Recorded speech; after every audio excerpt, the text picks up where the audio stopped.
Let's see if I can sneak in one more video before the new year rolls around, although maybe for some of you in certain time zones it's already done that. It has not, however, done that yet here in the Central Standard Time Zone, so please keep that in mind if you're going to make a comment about what year it is. Thank you ever so very much. Hello there, everyone, and welcome to another UXW Bill product review video. Today, we're going to be taking a look at this cassette pressure pad replacement kit. Yes, this is something that is sold by the internationally unrenowned Sleevie Wonder brand name. By the way, I love that pun. It actually comes with everything that you're supposed to need. There are toothpicks whose purpose I'm not sure of. There's also an alcohol wiping towelette so that you can clean up any adhesive that's presumably left behind from an old pressure pad. There are the pressure pads, there's the tweezers, and of course there's a little sticker that you can, I don't know, stick on your boombox or whatever if you're of a mindset to do something like that. And here, of course, we have two cassette tapes that are most definitely in need of having their pressure pads replaced. We have one from the Oak Ridge Boys, and we have another one from Dolly Parton. And here's a question that I actually want to pose to anyone in the viewing audience who might happen to have a good answer for this, or at least an answer that sounds halfway plausible. I don't know what it is about certain cassette decks and cassette players, and it's not necessarily the highest quality ones that can pull this off, but some of them seem not to mind at all that a pressure pad is missing from a tape. They'll play it perfectly fine. There are others that will play it acceptably, and then there are many, including some rather high-end decks, that just can't really cope with that situation at all. And what we have right here in the background is a Sony CFD S70 boombox. This is a pretty late model product that was only discontinued, I don't know, maybe a year or so ago. But it was one of the last offerings on the market from a big brand name that actually included a cassette player. And I'd say it probably ranks somewhere in the middle.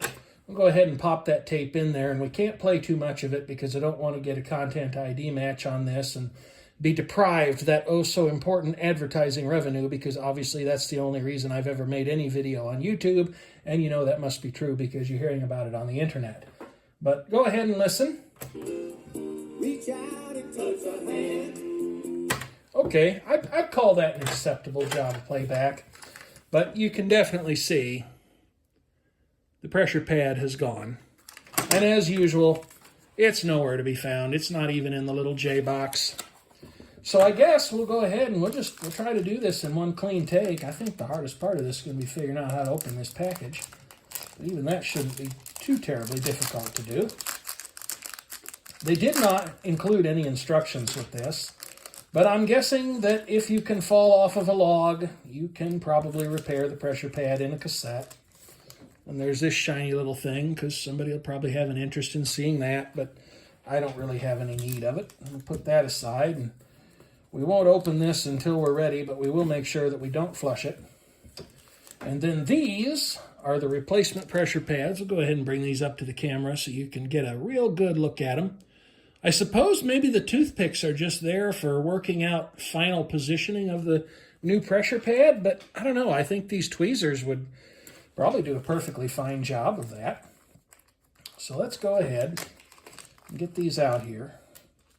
I think we'll start with this smallest one first. And what we'll do here, because I'm sure there are people who will cane me in the comments if I don't go over this on the video, even though this is not really meant as a how-to, you just need to pull out some of the tape. And you know what I think we'll do? I think we'll actually go ahead and we'll rewind that tape, just so that we're working with the leader as opposed to the actual magnetic tape, and we don't end up damaging it. Because it really doesn't matter what you do to the tape leader, but we'll pull that out so there's a little loop like so. And I don't know, is there any adhesive left on that metal tab in there? There's a spring-loaded metal tab at the back that serves to keep the pressure against the playback head or recording head in your cassette player. Okay, so we'll take this and we'll try to get in there with it, which may be a little difficult to do, I don't know. I would definitely recommend, if you do this, allow ample time for the alcohol residue to dry, or you will find miles and oodles and gobs of cassette tape unwinding itself very happily, much to your dismay, inside your cassette player or cassette deck. And then I guess we'll go ahead and we'll just try to lift one of these little guys off of here. Hopefully I'm keeping everything in view of the camera. And then I guess we'll go in here. Now we really don't want to touch this with our bare hands. So we'll put it on there. It looks like that metal band kind of got stuck down. Probably because of the adhesive on the pad. So we better bring that back up. Yeah, I'm kind of wondering if these toothpicks are for fine-grained positioning of that so that you don't get the adhesive to the bottom of the cassette housing where it will only cause problems. I don't know how far that gets pushed down in normal operation. I also don't know that this was a perfect job of it. But what you see is as it happens, folks. I probably could have done that better than I did it, but we've got another cassette to practice on. I got another one we can try ruining here. But we'll go ahead and we'll just spool that back in. I know you're supposed to use a certain kind of pencil or pen for this, but we'll use a kitchen knife because you always use kitchen knives to repair electronics and audio equipment. That's a great thing to do with them. And we'll just pop this in here, fast forward a little bit, and we'll hit play and see if tape starts unspooling itself like mad. Sony must have thought of that when they designed this because this front door is entirely opaque, so you can't see your tape getting eaten. It's kind of like Schrodinger's cat, only a Schrodinger's cassette.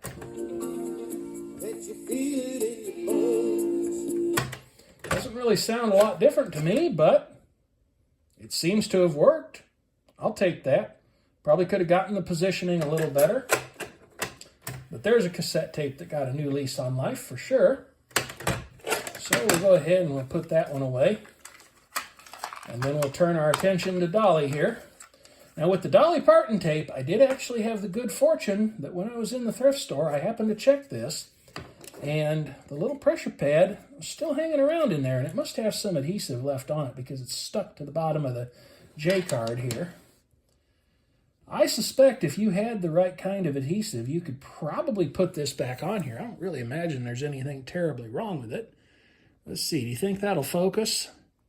It should focus now. So you can see what that looks like. My golly, we're 7.5 minutes in. You'd think I was getting paid by the minute to do this. Okay, well, we'll skip that one because I kind of got that on my fingers and I don't know how my skin oils will affect it. Same kind of thing. We'll pull this loop of tape up and out here, making sure not to snag anything in the process. I'm sure some of you folks who've done this before are probably screaming at me. Screaming at your computer screen, at least. All right, now let's try to put that in there and maybe try to get the positioning a little bit better. This is not easy to do with a camera tripod in the way, by the way. I don't really do very well on positioning that either.